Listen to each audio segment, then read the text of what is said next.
Thank you, Snezhana, for such a kind introduction, and thank you, Mark, and the Academy for Cultural Diplomacy for the invitation. It's a pleasure to be here amidst such prominent speakers and participants, and I am deeply honored to speak after Caitlin and before President Constantinescu. And I have a very tough task because it's right after lunch. It's after a very engaging session, and so I have to think how to keep your attention and interest.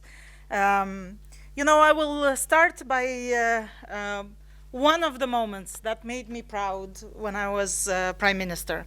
I think what I'm most thankful for is that the reputation of Moldova has changed in the last several years and has changed quite impressively. So if Moldova appeared in international news, it was because of some corruption scandal. So 10 years ago, for example, we had a big banking fraud, or it was about the Transnistrian region where we had Russian troops. But lately, we appeared in the news with much more positive aspects. So Moldova was the country that received the most number of Ukrainian refugees per capita in Europe. We dealt with two very big energy crises in a way that was equitable and provided people with support. We have also become candidate members of the European Union. And we have actually, I will argue here, begun using much more aptly our culture, our heritage, to promote our country. So in December 2022, one of the moments that made me proud was that for the first time, I think, Moldova entered the UNESCO Intangible Heritage List. We, together with Romania, so yesterday we heard from Irina about the importance of cooperation when countries share some of the same sort of folklore and traditions. So together with Romania, we submitted the case for the traditional blouse with embroidery on the shoulders. It's called the shirt with altița, right, with a specific Romanian word for the embroidery. So this was recognized as a UNESCO cultural heritage. And you would think, why would a country under such difficult circumstances in 2022, put resources and put its efforts into a submission to UNESCO Intangible Heritage and, spend government resources on sending people there and, collaborating and putting a focus on it. And I will not tell you that culture was my main preoccupation. And I will be honest with you, for me, there were other things that were important. But I knew that protecting investment in culture and promoting our cultural heritage and our culture and cooperating with other countries on culture was particularly important during the times of crisis and war, because we were asking our people to be resilient. We were asking our people to defend their values, to stand for something. And if we don't have our culture and our cultural heritage, what is our civilizational choice? What are our values that we are standing up for, that we are defending in the face of crisis, in the face of difficulties, and in the face of war? And this was expressed in a number of ways. It was not just our submission to UNESCO. And I want to stop here and give you a little bit of background on Moldova and why it was so affected by the war in Ukraine. So Moldova shares a long border with Ukraine, so 1,200 kilometers of border, and then approximately 1/3 of that border is not controlled by the Moldovan authorities. So it's the Transnistrian region, which is a secessionist region on the territory of which we have Russian troops. So in case you didn't know, right west to Ukraine, there is this territory where we have Russian troops, and they present a threat from the territory of Moldova to Ukraine. When the war started, not only did we have this secessionist region, but we were also 100% dependent on our gas provision from Russia and 100% dependent on our electricity provision from a electricity producing plant in the Transnistrian region, which used Russian gas. And we also were facing a potential humanitarian crisis because the Odessa region, for example, is walking distance to Moldovan border. I have met refugees on our borders who have walked from Odessa. And to give you sort of a sense of how small Moldova is in comparison with Ukraine, we are a population of 2.6 million, and just the Odessa region in Ukraine is 2.5 million. So in fact, and also we were facing an economic crisis because Odessa port was the main logistics hub for Moldova, both for imports and for exports. So even before the war, we faced a blackmail by Gazprom, who decided not to provide gas to Moldova, and we had a very severe crisis which really put a risk on our gas transportation system. But we managed to, for the first time in Moldova's history, to go to the market and buy a certain quantity of gas on the tradable market, and this helped us deal with the crisis.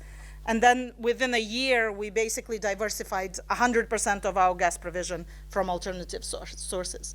This came at a huge price for people because tariffs for gas went up 7 times and for electricity 3 times. And an average Moldovan household was spending 45% of their income on gas and electricity bills, in comparison to a European household, which spends, maybe 5%. So imagine if it grows if the amount even doubles for a European family, by far it doesn't have the same impact as it had on Moldovan families. And we had stagflation, so inflation was 35%, and then the economy decreased by 6%. So it was a very difficult economic situation for people when so both before the war and then when the war began in particular. We also received more than 800,000 people for a country of 2.6 million Ukrainian refugees passed through Moldova, and 80,000 approximately stay to this day in Moldova. So, in a sense, we had multiple fires to put out and multiple crises to deal with. But as we were deciding on increasing the budget for defense, we were also deciding to increase the budget for culture. So what we did immediately following the war. So the war started on the 24th of February, and usually in Moldova on the 1st of March, we have a series of concerts and cultural events that celebrate the so-called Merțișor, which is a symbol of spring. And we were faced with a situation. There is a war. It's coming very close to us, and it's going to affect us dramatically. Do we continue these concerts? Is it appropriate? And what we've decided, of course, with sort of consultations and volunteers who immediately sort of started to come to the aid of the government in this crisis situation, we actually completely changed the focus of these concerts. And we called these a series of concerts, Moldova for Peace. And we had the entire focus not only about spring, but about resilience, about hope, about resisting in difficult times and in times of war. And not only this, we hosted a lot of Ukrainians, musicians and artists. You remember how difficult some of the theaters were hit. So for the Mariupol theater, for example, and we offered not only our homes to the Ukrainian refugees, but also our cultural institutions to artists and creators from Ukraine.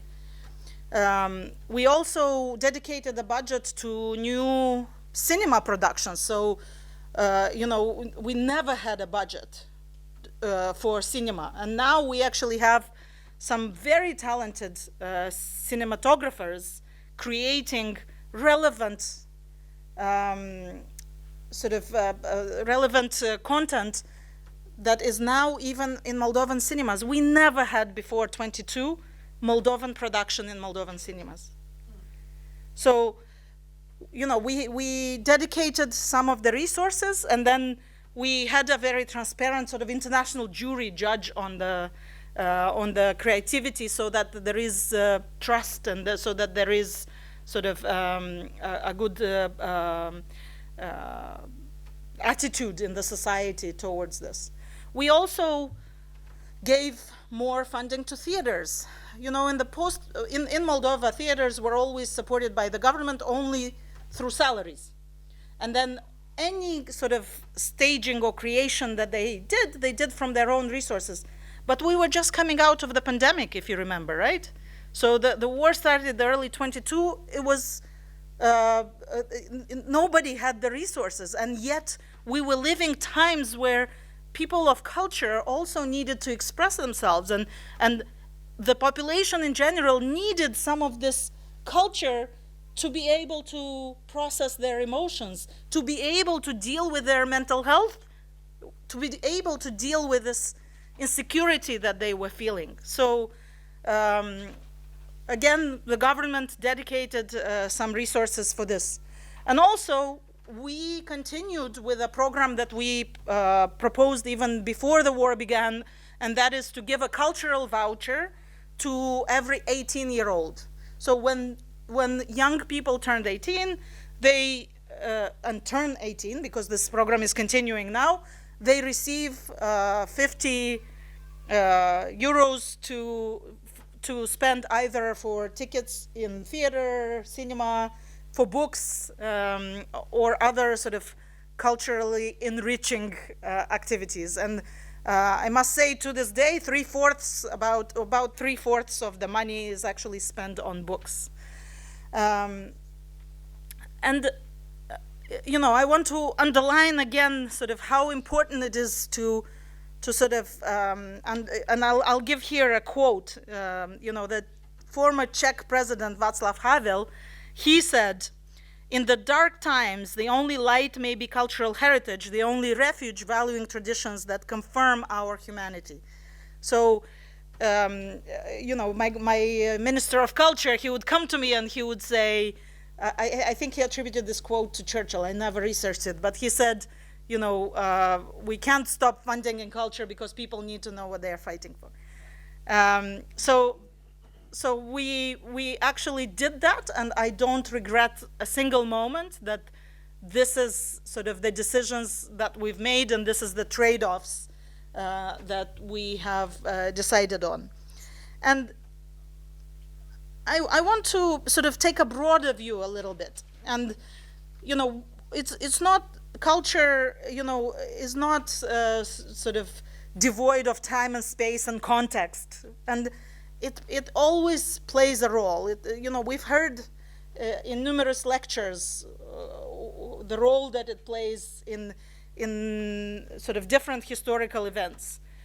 And I will argue to you that the war in Ukraine that we see now and what is happening sort of in my region is actually a huge failure of Russia to employ soft power and to use cultural diplomacy to exert influence on the countries that it wants to exert influence on.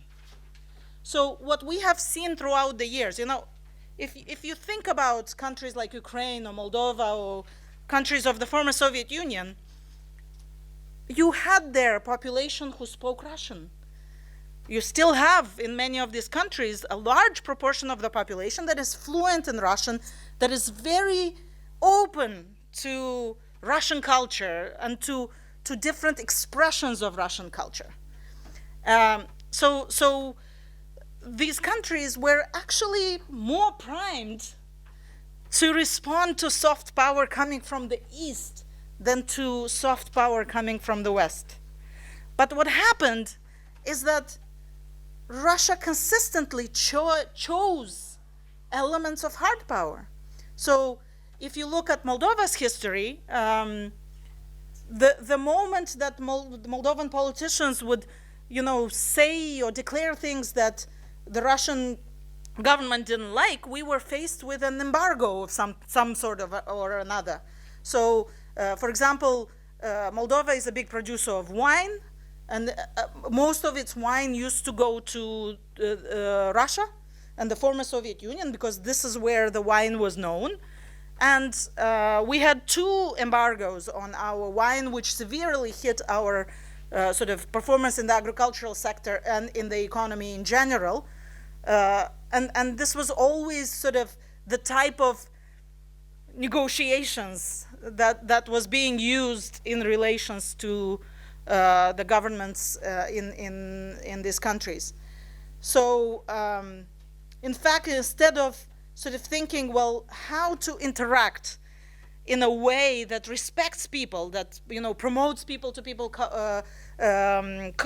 contacts, that increases collaboration, that makes the countries think that they are dignified in their relationship with a much stronger neighbor, Russia chose to consistently employ hard power. And then, of course, this led to the countries seeking refuge or seeking, a more cooperative way of basically developing and having alliances and having cooperation frameworks. And this led to sort of the people choosing more and more the model of liberal democracies where each individual can better realize their potential, that they can enjoy some human rights, they can enjoy more economic freedom and opportunity or a more competitive environment. So this is not something that happened overnight, and this is not something that had to happen. So, when we think about these issues, and, we sometimes think of them as sort of, soft issues or, maybe something that doesn't come to the fore when you're faced with a budgetary constraint, or when, you have to sort of think about, social protection or growth, or some of these issues that governments are sometimes very much concentrated on. We always have to remember that, culture is not sort of something that is there when the times are good and we celebrate. Culture is there as part of us, as part of our lives, as part of our sort of daily existence, as part of what defines us. So even in a time of crisis and war, this is actually the first things that we should pay attention to, so that we can avoid much worse circumstances in the medium and long term. So in interviews that I have given, so even following following my time in office, this, for me, this is a tragedy that, soft power could have been used to live in peace and cooperation and to have actually a much better condition for all the people in my region. But instead, these hard power elements win. So to conclude, I want to congratulate you that you have chosen to actually study and focus on how we can employ cultural diplomacy, and especially here talking about folklore, how we can use some of these elements to basically make a better world for us and our children and grandchildren. So thank you, and I'm happy to answer your questions.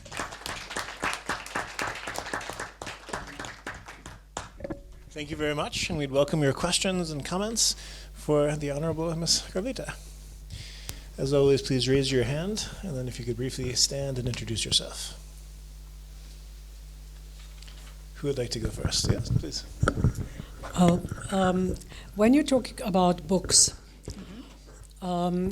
which line do you have now in the literature that young people mainly are interested in? Because a lot of your cultural heritage comes from Russian literature. And this situation now in which you are politically trying to distance yourself of Russia, how do you face that? How is the educational system handling this? This is a great question, actually, and it has been one debated in the Moldovan society throughout the years. So until 1991, Moldova was part of the Soviet Union, and we learned in school the so-called Moldovan writers, and then we had classes on Russian literature, where we learned about Russian or other Soviet writers. Now, interestingly, when the national rebirth movement started in the late 80s, some of us discovered for the first time that actually the Moldovan writers we were studying were actually Romanian writers. We speak Romanian in Moldova, so the indigenous population, or the Moldovans, they actually speak Romanian, and our literature and literary legacy is actually the same as Romanian legacy. So already since the late 80s and early 90s, in school, students actually learn about the Romanian literary legacy rather than the Russian one. Of course, I mean, you still have the history where, for example, I grew up in a household, even though my native language is Romanian, and we speak Romanian in my household. I went to a Romanian school, but the majority of our books in the house were Russian and in Russian and of Russian writers. So there is still a big influence, and of course there is extraordinary. I think Dostoevsky is genius, and I think everybody should read The Idiot. But this is now more of a sort of influence of global culture and global writing. So it's studied in universal literature rather than sort of in the courses or in the curricula that is in our schools. So we study, our students study Romanian history and those who wrote in Romanian.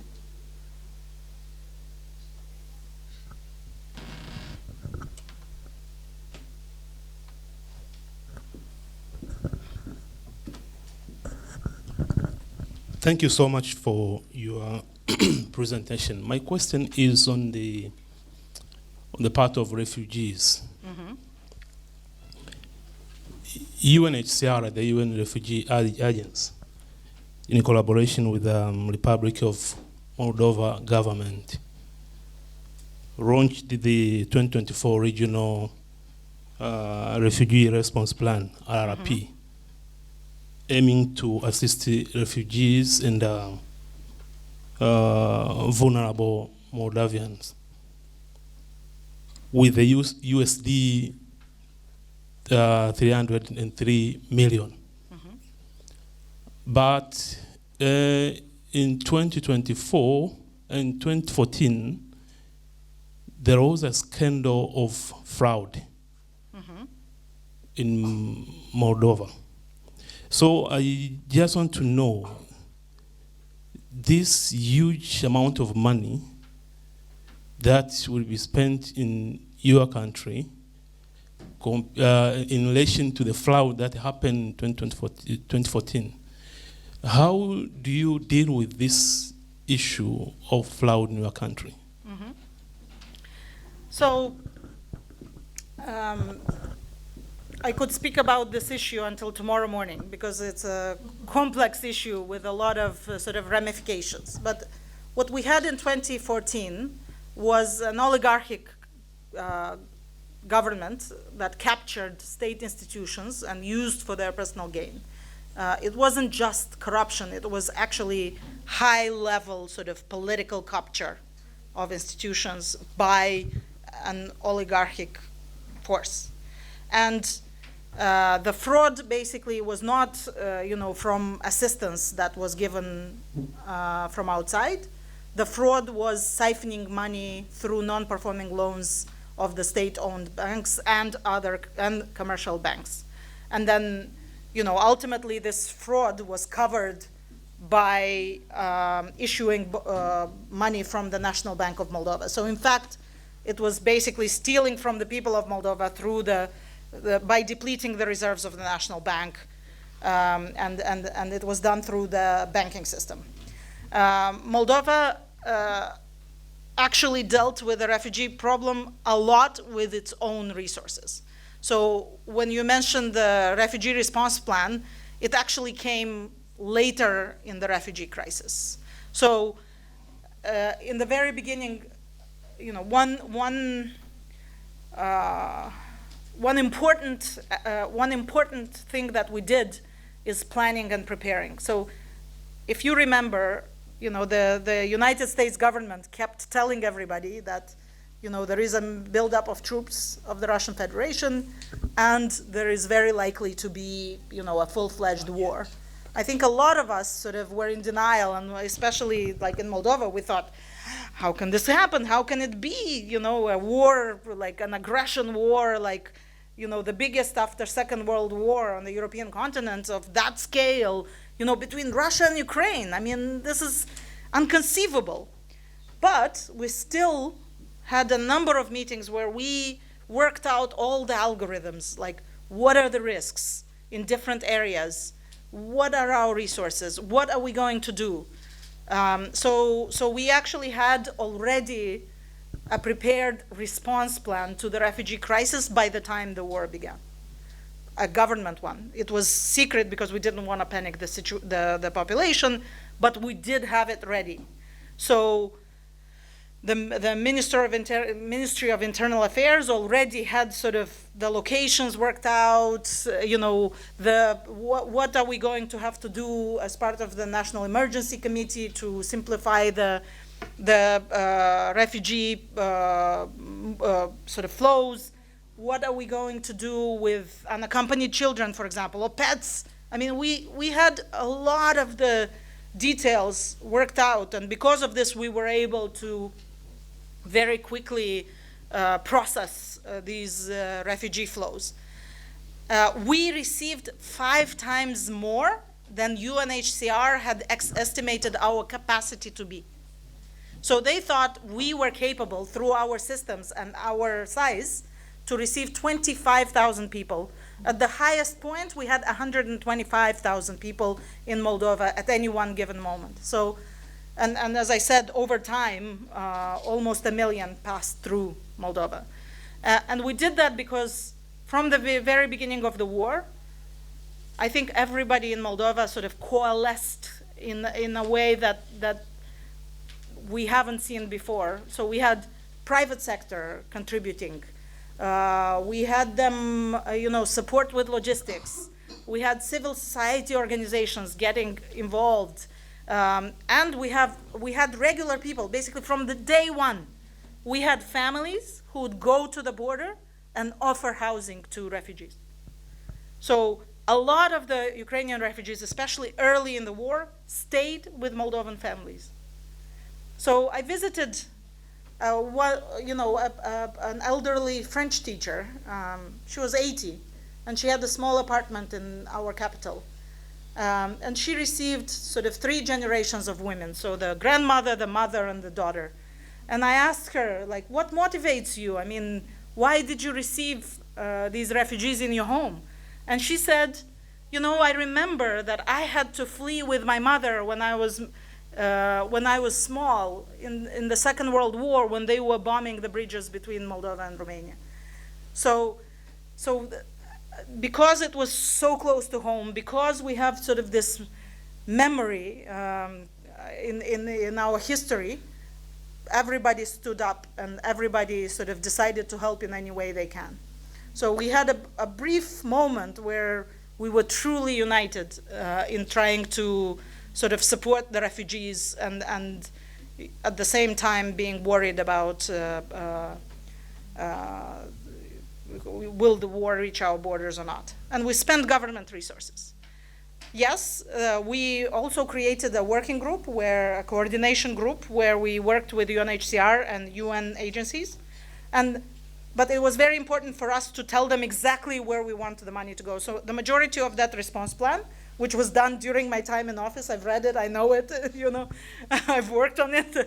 The majority of the resources went to direct cash transfers to refugee families and receiving families.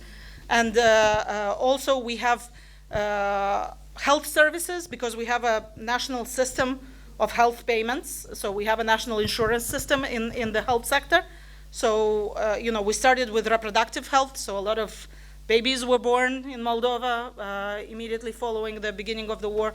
And for example, UNFPO, the Population Fund, UNFP, would direct the resources based on sort of our receipts. So actually, there are monitoring mechanisms. So either the money that in the response plan is given directly to the beneficiaries, or there are systems that are completely auditable. So we also created a treasury account, which has a separate reporting requirement. And this was actually done based on the model that we used in the pandemic. So actually some of these sort of mechanisms that you create in a time of crisis, if you create them well, then they serve you later on as well. So for example, our Ministry of Finance was able to very quickly put up this treasury account with sort of very clear reporting guidelines and with reports that our donors trust.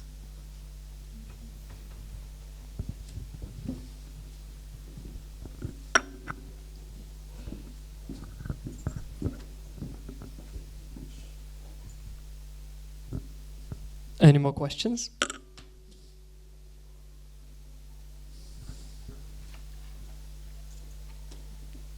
Nope. First of all, thank you very much. This was really enlightening for me. I'm not a specialist on Moldova, but I congratulate you and your country as well on having reached the candidate status, and that the Commission has now recommended opening negotiations. I mean, that is not, of course, it's extreme circumstances, but it also is a testimony to what the country has been doing in terms of preparation, in terms of meeting the preconditions on the rule of law, on anti-oligarch laws, etc., etc. This is really an impressive achievement under extremely difficult circumstances, which makes it all the more impressive. Just a question for you. I mean, where do you see, how quickly do you see this developing now for you in the coming year, in the coming years? I mean, of course, it's impossible to foretell because anything could happen. But assuming that you keep up this kind of speed, where do you think how fast this might go? Thank you. So just for those of you who are less familiar with Moldova, in 2020 we had presidential elections which brought President Maya Sandu, a woman, the first woman president to power. And then in July 2021, in parliamentary elections, there was a large majority for a pro-European party that came to power on a platform of combating corruption, reforming the judiciary, and improving governance in all fields. So in a sense, the type of response that we had was not an accident. It was actually sort of the moment when the people of Moldova said, actually, we are ready to make a very clear choice on our direction of development. So we already, had in our program and in our DNA this very strong governance impetus.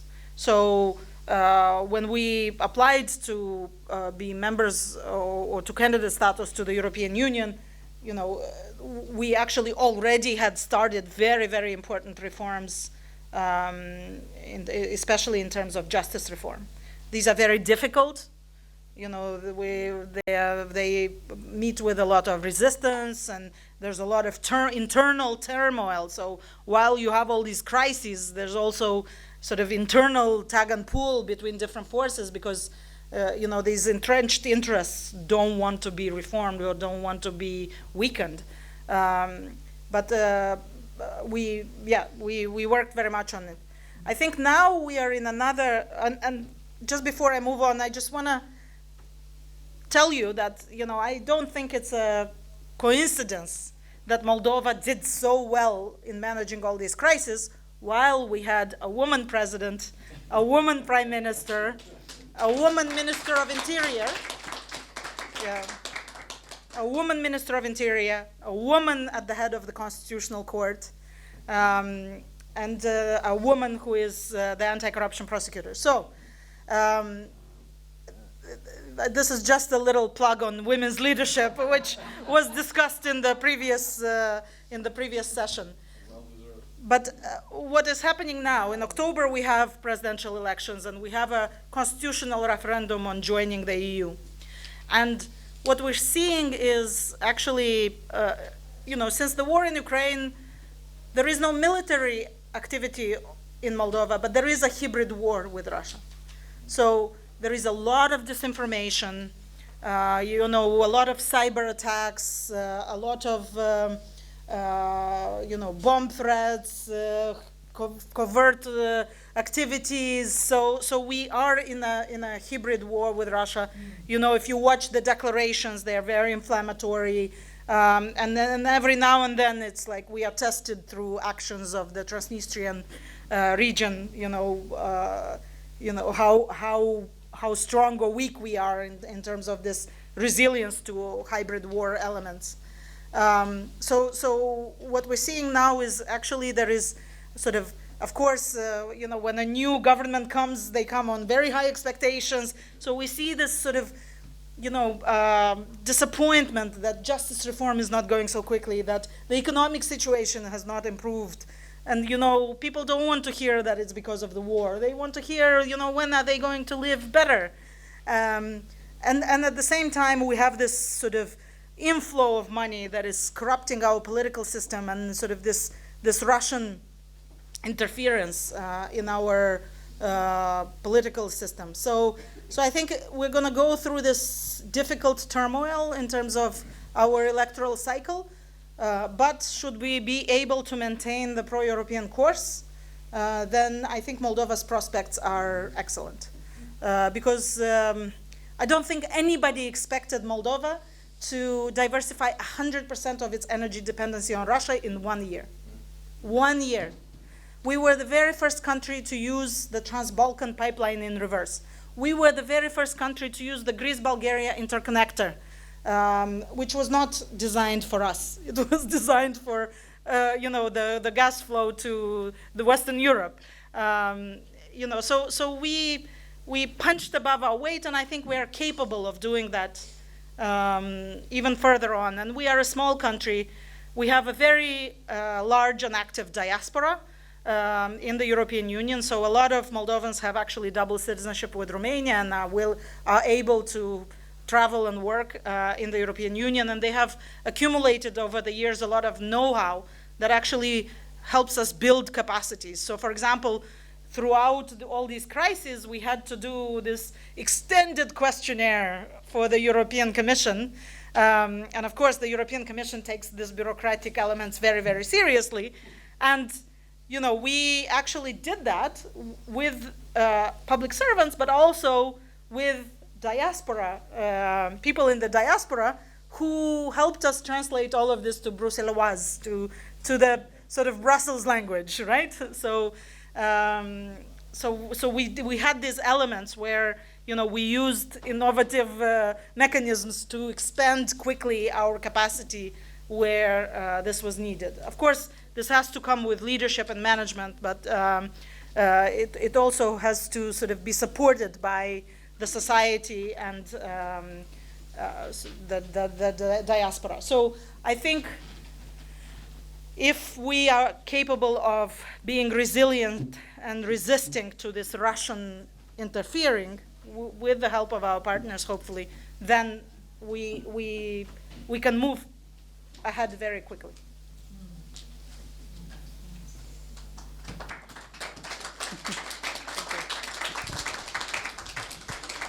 Well, I just received news. We have a little opportunity for a few more questions. President Constantinescu is on his way. Probably in about 10 minutes will arrive.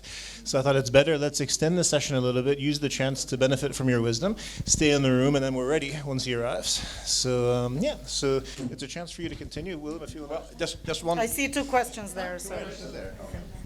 Greg, are you here with the other mic? Oh, yeah. If you could just raise your hand so you can see if you have a question. You can go. You wanted us. And then you can do it then. Oh, I see.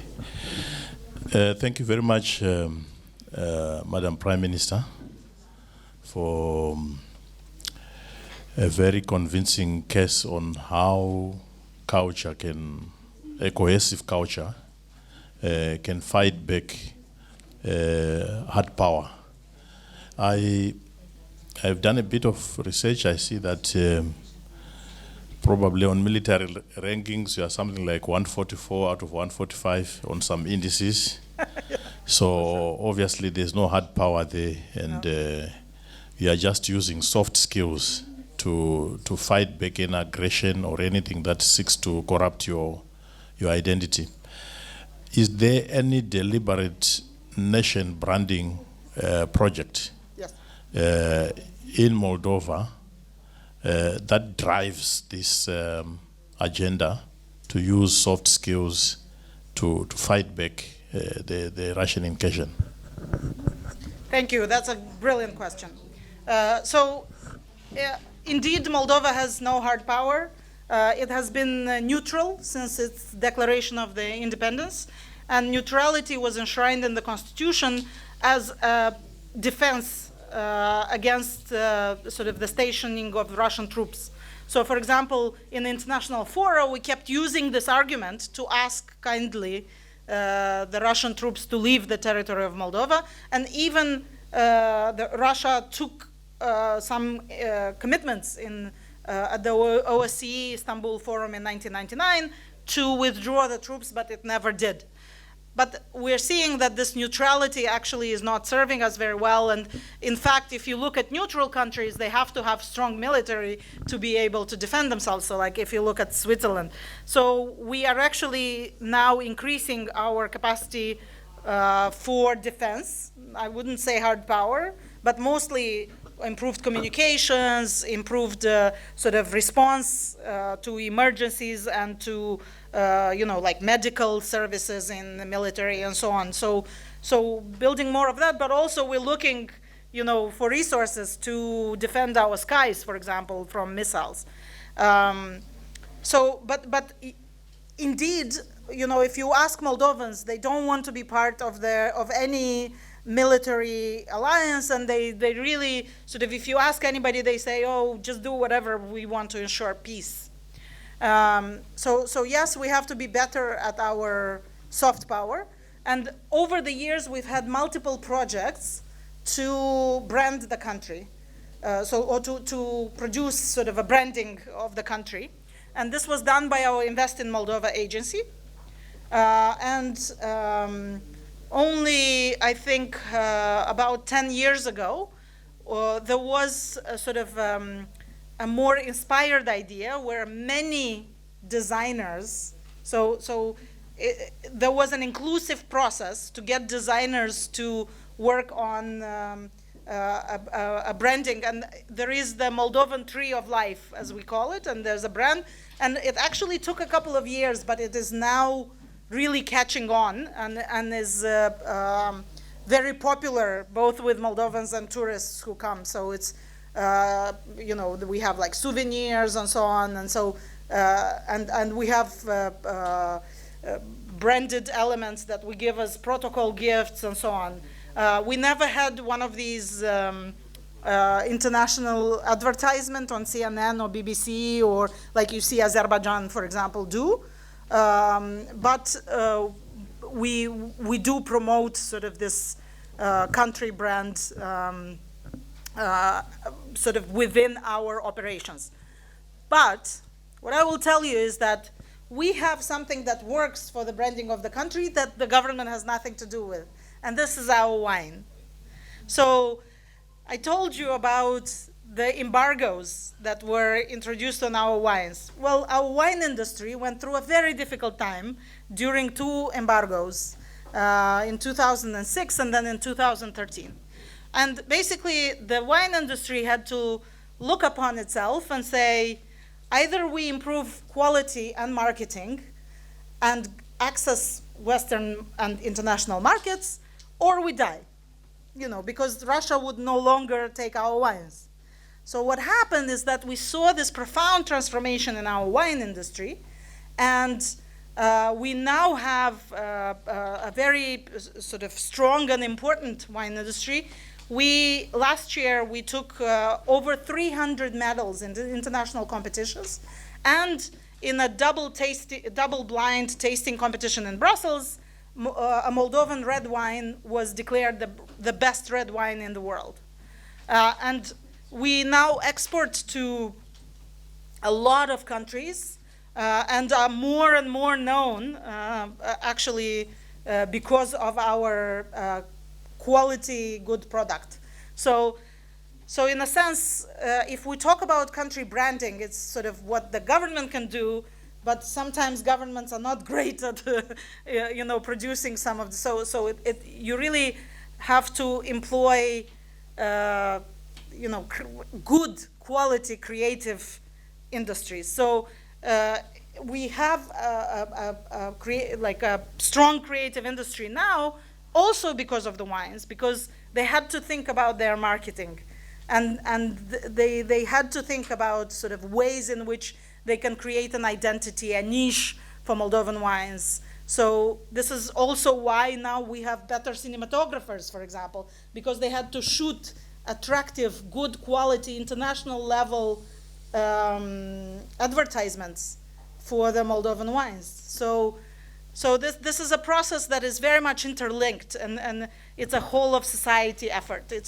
So I would argue that both cultural diplomacy and country promotion actually is not only done by government, but it's a an effort that if you manage to do it as inclusively as possible, then you stand a much better chance of it being a good quality process.